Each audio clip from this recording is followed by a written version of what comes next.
Hello, this is Scottish Independence Podcast episode number 136. And this time I spoke with Robin McAlpine.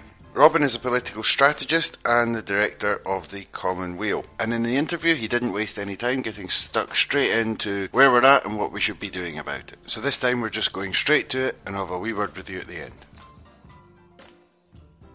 Hi Robin, how's it going? It's going well.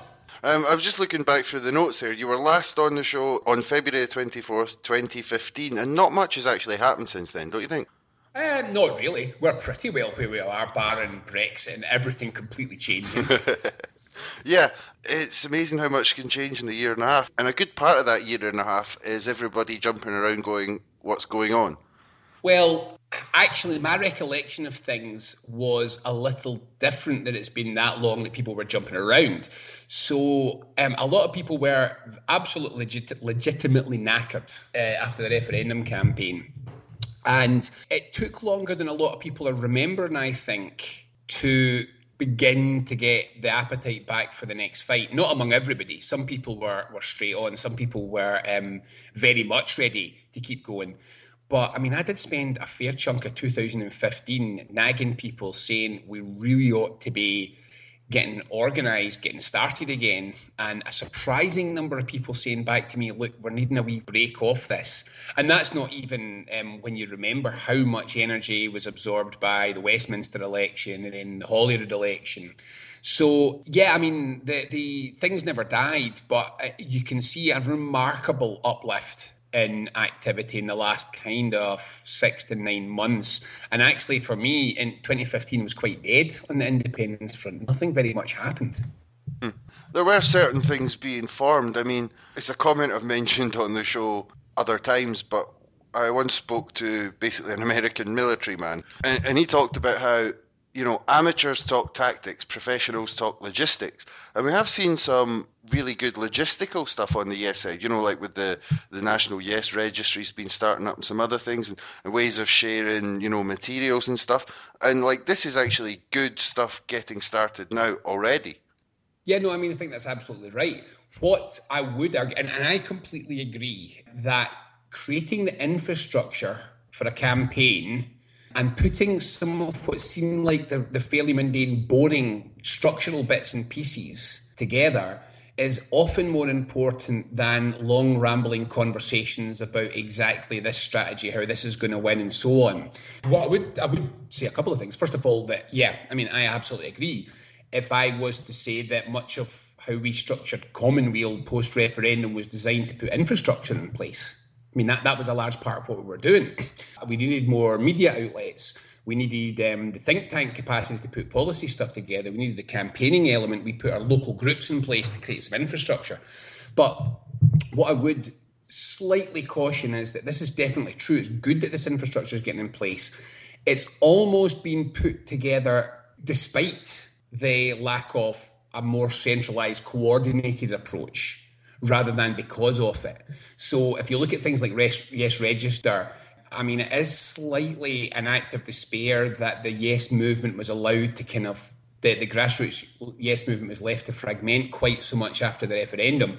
So definitely all positives, but I do think that we've got to see a little bit of an element of failure in the fact that 18 months out from the referendum, we're having to rebuild structures again, which kind of were allowed to disappear. So there's a positive and negative in that. But looking forward, there's a lot of enthusiasm and people really are starting to get things together again. I do hope that we can get what I would call some leadership of the broad movement, so that we've got all these grassroots groups and all these independent national groups are not all banging about doing their own thing with no sense or ability to talk to each other or coordinate what we're doing, which again is largely why we tried to get the Scottish Independence Convention back together again. And yeah, there was the big event on Saturday. How did that go? It was excellent. It was really, really good. It was Elaine C. Smith's husband and manager who put it together, so there was some really great acts. It was always a party rather than a political rally.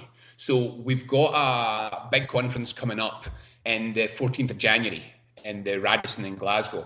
That's when we're going to be doing the more serious stuff, the actual political stuff. This was just a party to say, hey folks, that's us back, and here we go again. So it was really good. It was absolutely packed. It was, it was standing room all the way to the back, and it was really entertaining. So yeah, no, it was a good day. We'll come back to the yes side, but I mean, did you notice that the no side have actually started getting funds together as well? Apparently, they raised 330 grand or something last night. It was on a website I saw today. They've raised £330,000 from what? A fundraising dinner. Yes, I know the ones. I know the ones where people come along who can accidentally drop £1,000 in a hat. I've heard of them. Yeah. I've never seen such a thing. It's a bit like a Yeti, I guess. The No campaign never went away.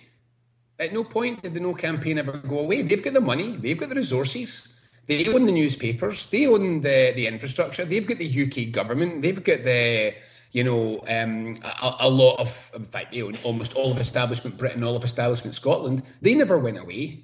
So, I mean, there's no surprise in that. And this is the funny thing. If you look at much of 2015, you could quite reasonably argue that there was a no campaign without a yes campaign. So, no surprise for me. There's a slightly unfortunate idea that sometimes kicks around yes circles that the no side is so demoralised that they're just going to roll over and not fight this time. Well, all I can say is the British state always fights. It's not gonna curl up.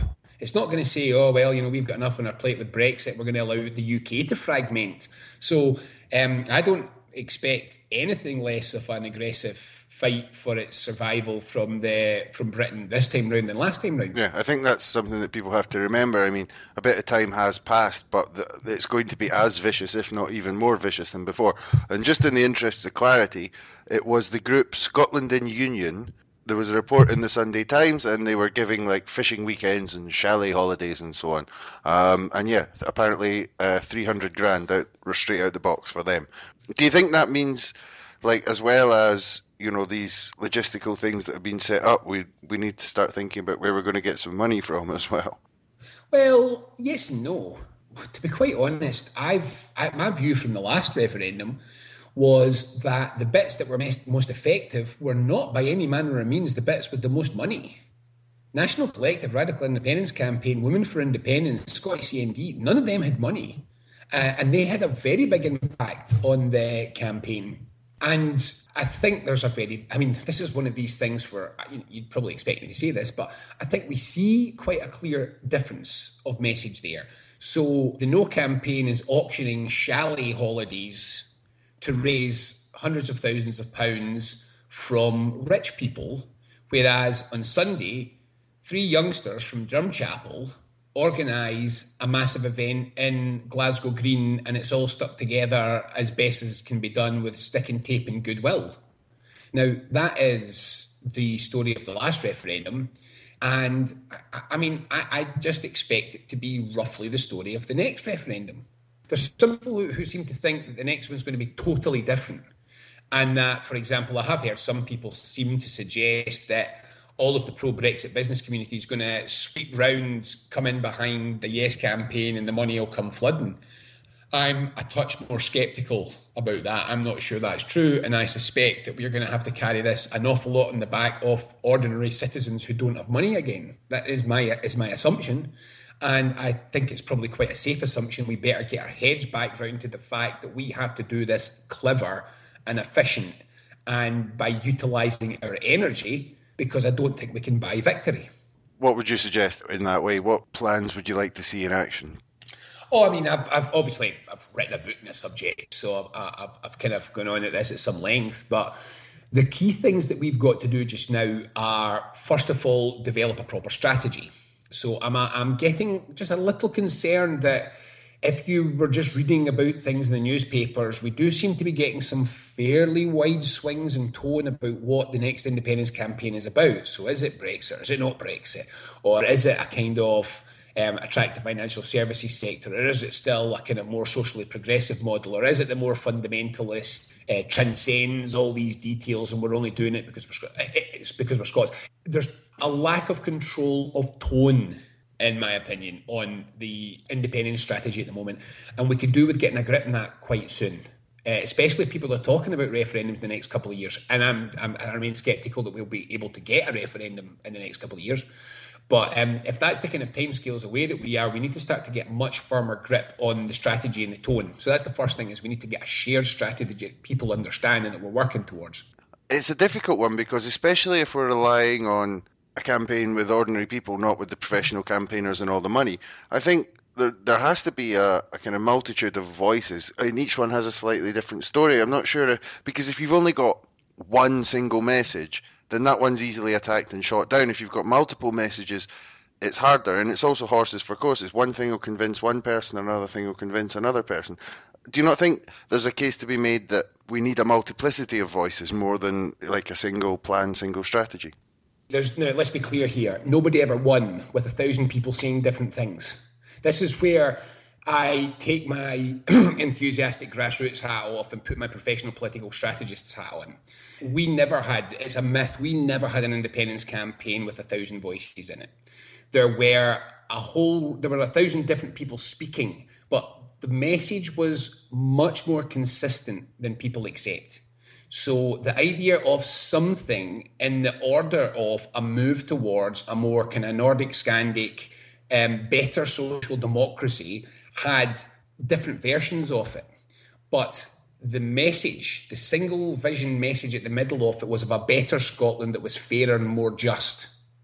And that's what I mean by tone.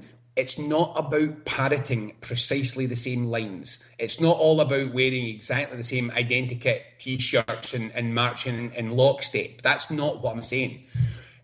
We do need many different accents to this, but it's damaging if we're sending out diametrically opposed messages. So are we trying to create a better and more effective manufacturing economy which creates good jobs?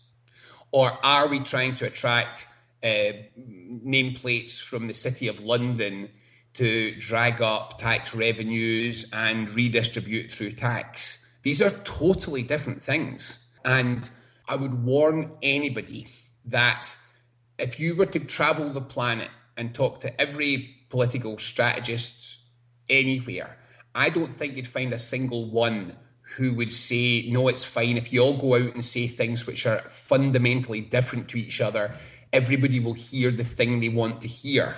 Quite on the contrary, what tends to come from that is everybody hears the thing they don't want to hear. So if the people that wanted the social democratic Scotland hear all the stuff about, Monaco of the North, and they worry about it, they get turned off. Or the small number of people who might have been won over by that Monaco of the North model keep hearing people talking about a fairer, more equal Scotland, and they get put off. So none of the practices of political strategy anywhere in the world suggest that you can just put out 6, 7, 8 conflicting messages and keep your fingers crossed that they all, like some sort of carrier pigeon, they all reach the right people but don't get to the wrong people. That doesn't work. This concept of controlling the tone, having a broad, basic direction of travel, and then letting people express that in many different ways is good. But I would caution of the first order that you can argue that Donald Trump, for example, is dog whistling to a number of different groups at a number of different times in a number of different ways. Yep, that's true. And yet there's still a consistent message control that lies underneath it all. You can say the same about almost any campaign. Diversity is fine, chaos is bad. And if we have everybody effectively arguing against each other, then we have the chance of whatever Better Together is this time, sitting on a stool, picking us off or setting us against each other. So I would strongly argue that you cannot just be everything to everybody and still be taken seriously. You need to have some degree of message control. Probably very true. One of the things that another guest on this recently suggested to me, and I think there's something in this, I'd like to hear your opinion on it, is that partly, the last time round it was all about how nice and fluffy and independent Scotland would be. Maybe this time we have to focus on how crap things are getting in Britain a bit more. Right, okay. Now, you're not going to have a problem with me in this one, because I was I was the lead person making that argument in the last referendum. A lot of people now regard it as a kind of